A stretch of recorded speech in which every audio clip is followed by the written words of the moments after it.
नमस्कार, मी अश्विन देशपांडे. चॅनलमध्ये आपण सगळ्यांचं हार्दिक स्वागत आहे. आजचा जो विषय मी घेतोय हा सगळ्याच पिढ्यांच्या अत्यंत जिव्हाळ्याचा विषय आहे. तुम्ही ऐकलं असेल जनरेशन गॅप. जेव्हा जेव्हा मी हा शब्द ऐकतो तेव्हा तेव्हा माझ्यातला जो थोडासा उपहासात्मक व्यक्ती आहे तो उत्तर देतो, अरे जनरेशन गॅप वगैरे असं काही नसतं, अंधश्रद्धा आहेत त्या, जनरेटेड गॅप आहेत सगळ्या.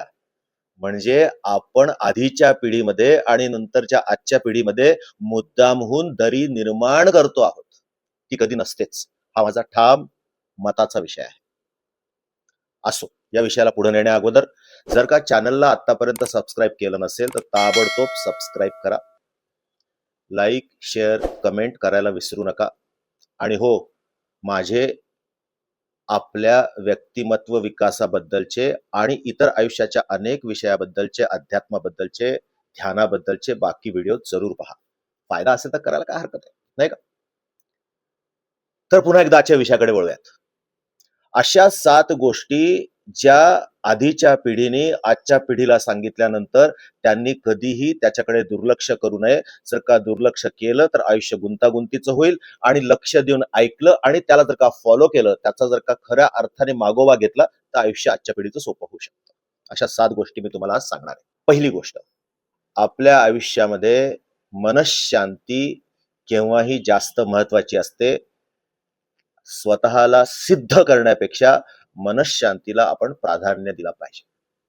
हे बोललं रे बोललं की आजची पिढी उसळून म्हणते, तुमचं काय, तुम्हाला आता काही प्रूव्ह करायचं नाही, मला प्रत्येक गोष्ट प्रूव्ह करावं लागते, तेव्हा कुठे लोक मला भाव देतील. स्वतःला सिद्ध करणं कर्माच्या बाबतीत, करिअरच्या बाबतीत, पैशाच्या बाबतीत ठीक आहे, परंतु प्रत्येक क्षणाक्षणाला कुटुंबामध्ये, समाजामध्ये, अगदी आपल्या रोजच्या प्रार्थनेमध्ये सुद्धा योग्य आहे का सांगा? नाही की नाही? स्वतःला सिद्ध करण्याची ही जी हाव आजच्या पिढीकडे आहे ती आली कुठून? स्पर्धेमधनं. लहानपणापासून आपण पोरांच्या डोक्यावर कायम एकच गोष्ट हॅमर करत राहिलो, काय? अरे कॉम्पिटिशन आहे, कॉम्पिटिशन मध्ये तुला जगायचंय. आणि मग त्या स्पर्धात्मक युगाच्या खऱ्या अर्थाने बळी पडलेली ही पिढी काय करते? स्वतःला प्रत्येक ठिकाणी, प्रत्येक पावला पावलावर सिद्ध करण्याचा जणू चंगच बांधते. परंतु करिअरमध्ये अशी वेळ जेव्हा येते, जेव्हा वडील माणसं सांगतात की बाबा रे, स्वतःला सिद्ध करणं थोडं कमी कर, मनःशांती मिळवायला सुरुवात होईल, तेव्हा ऐका, आयुष्य सोपं करा. नंबर 2, बहुतेक लोक या स्पर्धात्मक युगामध्ये कट थ्रोट कॉम्पिटिशन, गळे कापू स्पर्धा, जीव घेणी स्पर्धा हे शब्द ऐकून ऐकून त्याच्या आहारी गेलेले आहेत आजची पिढी मुख्यतः जास्त. मग नॅचरली अगदी नैसर्गिक कल त्यांचा हा असतो की साम दाम दंड भेद काय ते वापरेन, पण मी यशस्वी झाल्याशिवाय सोडणार नाही. परंतु मी तुम्हाला खरं सांगू, या जगामध्ये जर का आदर मिळवायचा असेल, इतरांकडनं झुकतं माप मिळवायचं असेल, इतरांकडनं कामं करून घ्यायची असतील, तर मनामध्ये करुणा पाहिजे, प्रेम पाहिजे, निष्ठा पाहिजे, दयाबुद्धी पाहिजे. आपल्याकडे जर का या गोष्टी असतील तर आपल्याला जास्त आदर मिळवता येतो, हे आजच्या पिढीने ताबडतोब समजून घेणं आवश्यक आहे. माझं हे म्हणणं नाही की तुम्ही संत महात्मे व्हा, परंतु किमान एका चांगल्या व्यवस्थापकासाठी, एका चांगल्या प्रबंधकासाठी, एका चांगल्या नेत्यासाठी, एका चांगल्या लीडरसाठी मनामध्ये करुणा असणं, इतरांना समजून घेण्याची पात्रता असणं हा मूलभूत गुण नव्हे का? तुम्हीच मला सांगा. त्यामुळे जेव्हा आधीची पिढी सांगते की बाबा रे जरा मन करुणामयी ठेव, जरा दयाबुद्धी राहू दे, जास्त क्रूरपणा करू नकोस, तेव्हा आजच्या पिढीने ते ऐकायला पाहिजे, हाकलून लावलं नाही पाहिजे. जनरेट करू नका गॅप. आधीची जनरेशन सांगते, अनुभवातनं सांगते, अनुभवावीण मान हलवू नको रे. त्या पद्धतीने अनुभव घ्याल तेव्हा कळेल. पण आज जर का दुसऱ्याचा अनुभव कामी येत असेल तर तोही घ्यावा, कारण आपण आपल्या या संस्कृतीमध्ये इतरांचे चारित्र्य वाचायला सांगतोच आहोत. तिसरा मुद्दा, कधी कधी आक्रस्ताळेपणा करण्यापेक्षा, आरडाओरडा करण्यापेक्षा शांतता जास्त कामी येते. हे आधीच्या पिढीने सांगितलं की आजची पिढी म्हणते तुम्हाला काही समजत नाही, तुमचा काळ गेला लोटला. आज आरडाओरडा केल्याशिवाय लोक ऐकतच नाही. तुमच्या काळात ऐकण्याची लोकांची क्षमता वेगळी होती. आजच्या काळात लोक ऐकतच नाहीत. पण हे खरंय का हो? शांतपणे, शांत सुरामध्ये, समजावणीच्या सुरामध्ये सांगितल्यानंतर कदाचित ती गोष्ट वारंवार करावी लागेल. वारंवार तो सूर पकडावा लागेल. परंतु आक्रस्ताळेपणा केल्यामुळे, आरडाओरडा केल्यामुळे लोकांच्या कानामध्ये ते ओतल्या जाईल. ते अक्षरशः एखाद्या ऍसिड सारखं ओतल्या जाईल. त्यानं तुमचा काय होणार आहे? घातच होणार आहे. इव्हेंच्युअली ते तुमचा आदर सोडून देणार आहेत. म्हणून आधीच्या पिढीने हा जर का सल्ला दिला, बाबा रे सबूर, बाबा रे शांती, बाबा रे आक्रस्ताळेपणा कमी, जर ऐकायला लागा आजच्या पिढीच्या, ते निश्चितपणे फायद्याचं आहे. आपलंच मत खरं आहे हे मानून जनरेटेड गॅप प्रत्यक्ष प्रॅक्टिस मध्ये आणण्यापेक्षा आयुष्य सोपं करा. जनरेशन जे सांगते आपल्या भल्या करता सांगते, ऐकून तर घ्या. अंगीकाराचा विषय हळूहळू आपोआप तुमच्या स्वतःच्याच व्यवहारामध्ये बरोबर प्रकट व्हायला सुरुवात होईल. चौथा मुद्दा, खऱ्या अर्थाने इतरांचा आदरभाव हा कधीही मागून घेता येत नाही. त्यासाठी स्वतःमध्ये संयमाचा, पराकोटीचा गुण अंगीकारावा लागतो, स्वीकारावा लागतो.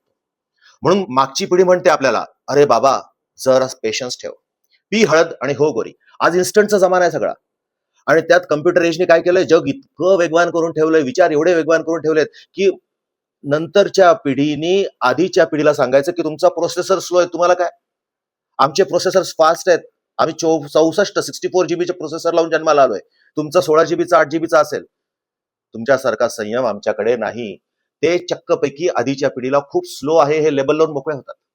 परंतु लक्षात घ्या, वेग आणि आवेग या दोन्हीही गोष्टींना आपल्याला आपल्या आयुष्यात सांभाळावं जर का लागत असेल, तर त्यासाठी सगळ्यात महत्वाचा आहे तो संयम.